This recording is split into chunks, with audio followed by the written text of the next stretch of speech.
بسم اللہ الرحمن الرحیم۔ السلام علیکم۔ خاندانی اہل بیت کی فروغ اسلام اور استحکام دین کے لیے قربانیاں تاریخ کے ماتھے کا جمر ہیں۔ انہی قربانیوں میں سے ایک قربانی صاحبزادے نواسہ رسول حضرت سیدہ سکینہ کی ہے۔ نواسہ رسول امام حسین فرمایا کرتے تھے کہ مجھے وہ گھر اچھا نہیں لگتا جس گھر میں سکینہ اور ام رباب نہ ہوں۔ میدان کربلا سے لے کر شام تک کوئی ایسا ظلم نہ تھا جو پیاری سکینہ نے نہ سہا ہو۔ حضرت سکینہ کو اپنے بابا حضرت حسین سے بہت ہی پیار تھا اور 4 سال کی بچی کو سیدہ زینب کے حوالے کر دیتے ہیں۔ سیدہ زینب اور سیدہ ام کلثوم اور تمام اہل حرم امام حسین سے لپٹ کر رونے لگے۔ امام حسین رضی اللہ تعالیٰ عنہ کی شہادت پر ایک قیامت کا سبب ہو گیا۔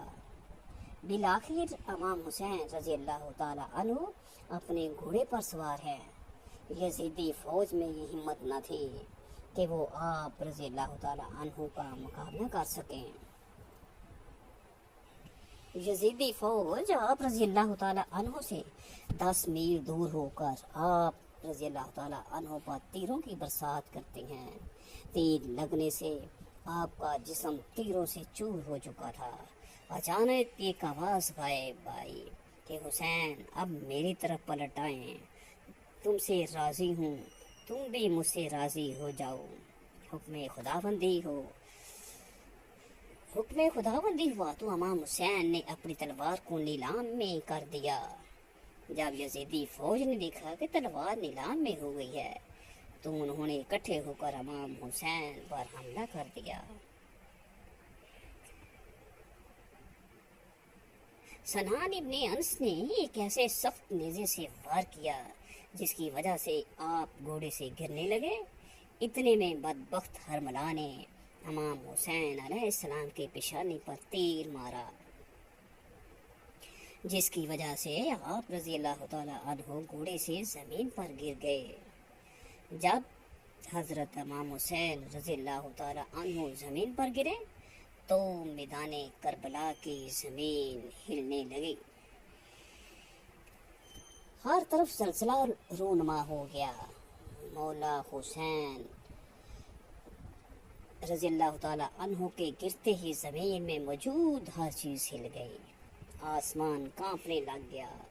ہر طرف یزیدی لشکر کا شور و غل اور شادیانے بج گئے۔ بی بی سکینہ خیمے سے آئیں اور آپ نے پوچھا کہ میرے بابا کہاں ہیں؟ ان میں سے ایک کمینے نے پوچھا کہ تمہارے بابا کا کیا نام ہے؟ سکینہ نے بلند آواز سے کہا کہ میرے بابا کا نام حسین ہے۔ تو آپ کی آواز سن کر اس ظالم نے ایک تیر نکالا اور امام حسین کے جسم کو تیر مار کر کہا یہ تمہارے بابا ہیں؟ تیر کے چلتے ہی بی بی سکینہ اپنے بابا کی طرف بھاگی آئی۔ ننھی سی 4 سال کی بچی اپنے بابا جان کو قریب سے ذبح ہوتے ہوئے دیکھ رہی تھی۔ شمر چھوٹی سی بچی کو دیکھ کر حسین کے جسم پر ضرب لگاتا جا رہا تھا۔ شمر نے امام حسین کی گردن پر 13 ضربیں لگائی گئی۔ شمر نے تلوار حضرت سکینہ کی طرف لہرا کر حضرت حسین کے جسم پر ضرب لگاتا جا رہا تھا۔ امام علی مقام حضرت امام حسین کی جب شہادت ہو گئی تھی تو ظالموں نے آپ کے جسم پر گھوڑے دوڑائے۔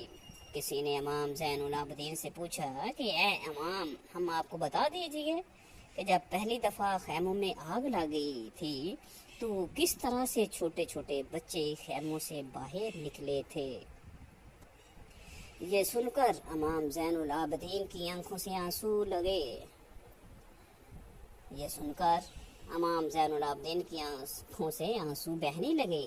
آپ کے ہاتھ میں تسبیح تھی جو بھی آپ نے توڑتے ہوئے فرمایا بالکل اسی طرح جس طرح یہ تسبیح کے دانے بکھر رہے ہیں، یہ یزیدی ظالموں نے ننھے اور چھوٹے بچوں کے رونے پر بھی پابندی عائد کر دی تھی۔ قافلہ چلتے چلتے ٹھہر جاتا ہے